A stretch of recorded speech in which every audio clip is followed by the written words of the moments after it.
If I was in my 60s and I wanted to hike some mountains, this is exactly how I'd train. If you're new here, my name's James Appleton and I help hikers and outdoor athletes build real strength and conditioning that translates to the mountains so they can enjoy their mountain adventures, enjoy long hikes in the woods, and also show up as a stronger version of themselves in everyday life as well. In this video, I'm not just going to talk about training, I'm going to actually walk you through the actual training plan that I would use if I were in your shoes. I'm going to give you the weekly structure, the exercises, the sets, the reps. So click that subscribe button and let's dive in. Now, most hikers who I talk to who are in their 60s, they actually aren't lacking motivation. I give you guys props. You know exactly what you're looking to do. A lot of people get to their 60s and they decide it's time to slow down, but that's not you. That's why you're watching this video, because you know, no, I've worked my whole life. It's time to have the adventures. It's time to keep going. Now is the time. But many of you are worried that your body is going to break down. You're concerned about injury.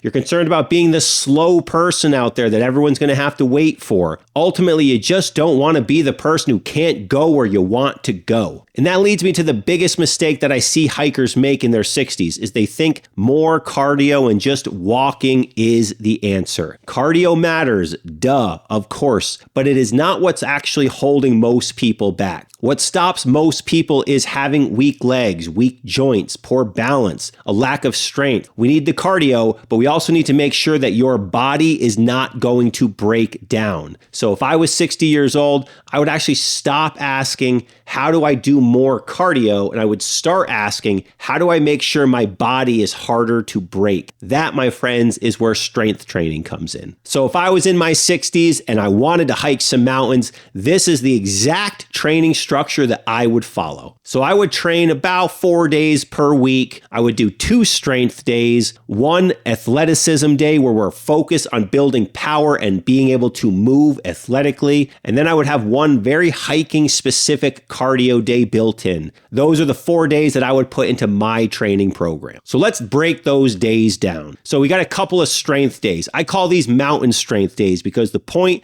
is to build strength that actually translates to your ability out in the mountains. So every week starts with a lower body strength day. First, get yourself warmed up, take 10 minutes, go for a walk, use the elliptical, do some mobility work, just get your body moving, get your joints feeling good, get your blood flowing. So on the mountain strength days, the first movement you're going to do is some kind of a squat. Whether you're using a barbell, a dumbbell, doing a goblet squat, or you're going to do a leg press machine if that's the only thing you have access to, or that's what you feel the most comfortable. You're going to do some sort of a motion that is going to get your legs freaking strong. So what I want you to do, 3 to 5 sets somewhere in the 6 to 8 rep range. And you got to make sure that the weight is heavy enough so that last rep or 2 is very challenging. That is very key. If the weight is too light, you're not going to get the effects that you're looking for. Do these reps with power, but be very controlled and very intentional with the movement. So after you do that first strength movement, now I want us to move into a circuit, something that's going to build strength and conditioning at the same time.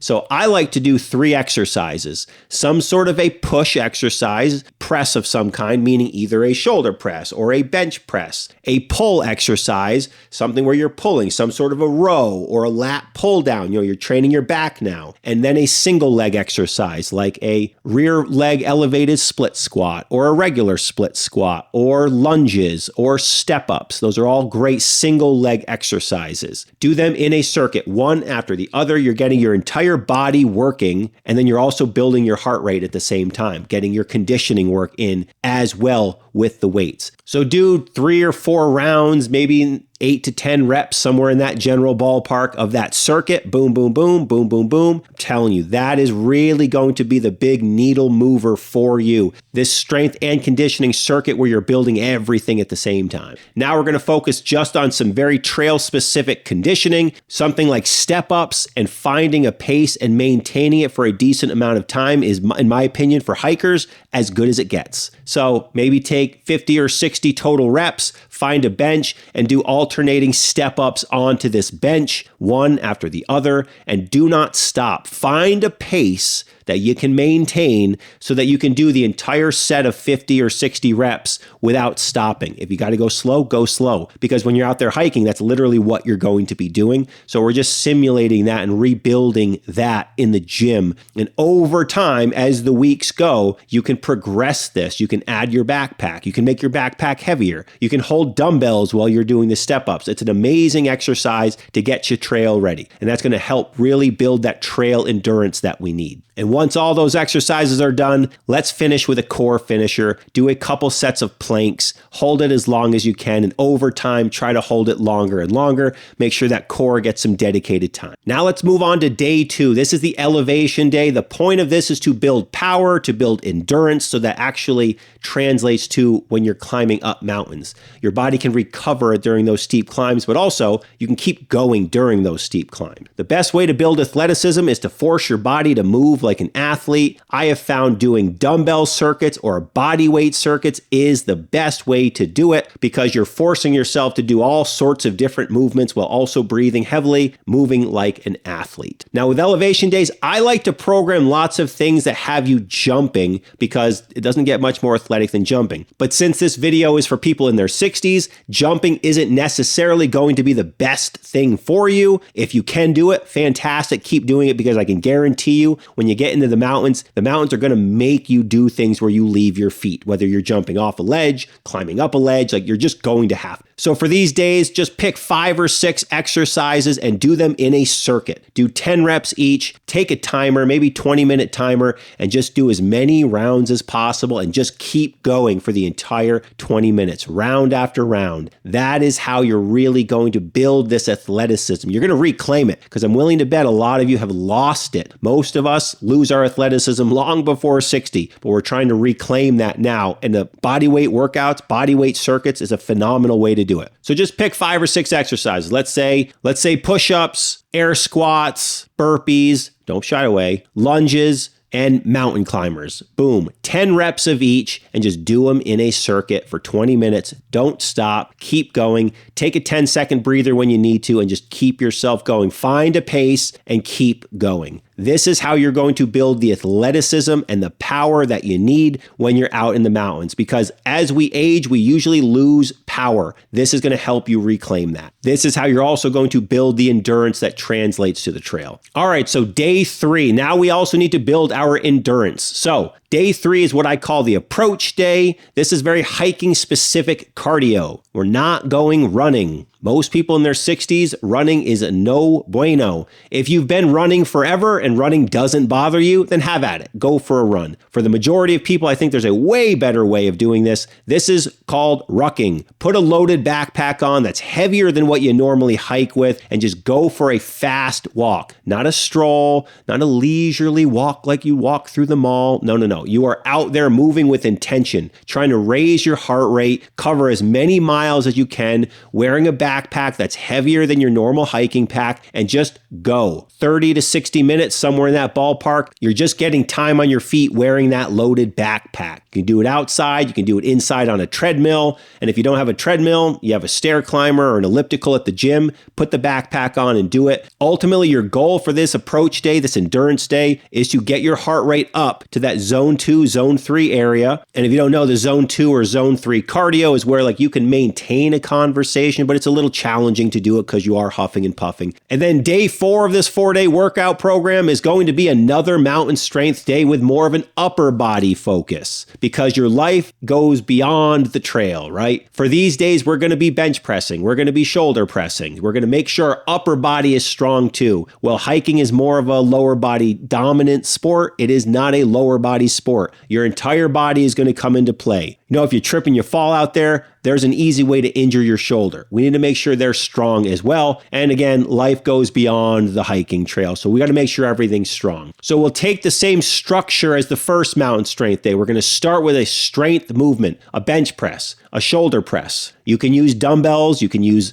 barbells, or you could use the machines. Once again, you're going to do that 3 to 5 sets in the 6 to 8 reps, making sure the last couple reps are very challenging. And then week after week, progress it a little bit more. Try to do an extra rep. Try to add 5 pounds. That's how you're going to progress this as you go. Then, like the first mountain strength day, we're going to do another circuit where you're going to do a push, a pull, and a single leg exercise. Or you could do that instead of using weights, you could do some more body weight exercises where you're doing a press, a leg exercise, and maybe a single leg exercise. Ultimately, it's about getting your entire body working together while your heart is elevated, making sure everything is working together, which is what you're going to experience when you're out on the hiking trail. And on this day, I'm going to have you finish with a farmer's carry. Pick up some heavy weight, heavy dumbbells, and just walk with them. Carry them for 30 to 60 seconds. Do 3, 4, 5 rounds of that. Farmer's carries are phenomenal because they cause you to do a lot of work in a condensed short period of time. They help get your upper back strong. They help get your core strong. And you're carrying weight while you're walking, which is pretty similar to what you're doing when you're hiking. So that's a 4-day training program that if you progress it week after week by adding a little bit more weight, adding a few extra reps, or just trying to do it faster or trying to do it better, you will progress tremendously. And when people train this way,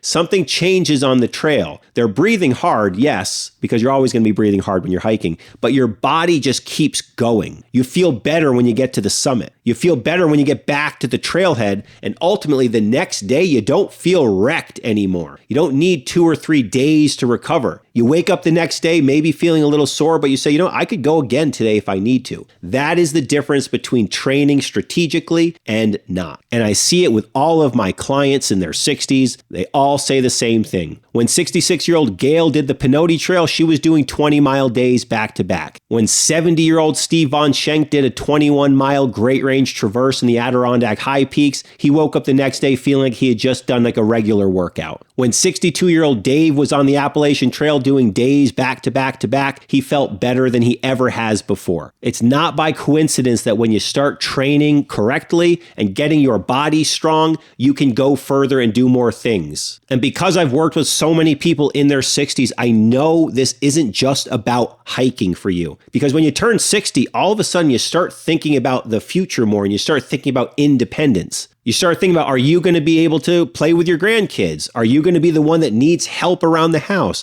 Are you going to need somebody to take care of you? I know these are things that are going through your head because I hear it from all of my clients. And when you build more strength, you have more energy. When you have more energy, you have more confidence. You don't really feel like you're going to get hurt out there. You're not scared to get hurt. You're not worried about not being able to do the things you want to do. And instead, you're excited about life because you can live the adventurous life that you've worked your whole damn life to get to. And that is a beautiful thing. So you can take this plan and follow it and have phenomenal results. Now, if you want something a little more personal, you want something that's built for you, for your body, for your history, for your joints, for your time, your schedule, that's actually what I do for my client. But I don't just help people hike better. No, I want to help them become strong again. Hiking and strength training, this is the vehicle. This is the foundation that we use so that you can build a long, capable, adventurous life. That is the goal. So if you'd like to work with me directly, book a call at the link below. We can go through and figure out which coaching program would be the best for you to help you obtain your goals so that you can live that adventurous life. I'll see you on the call.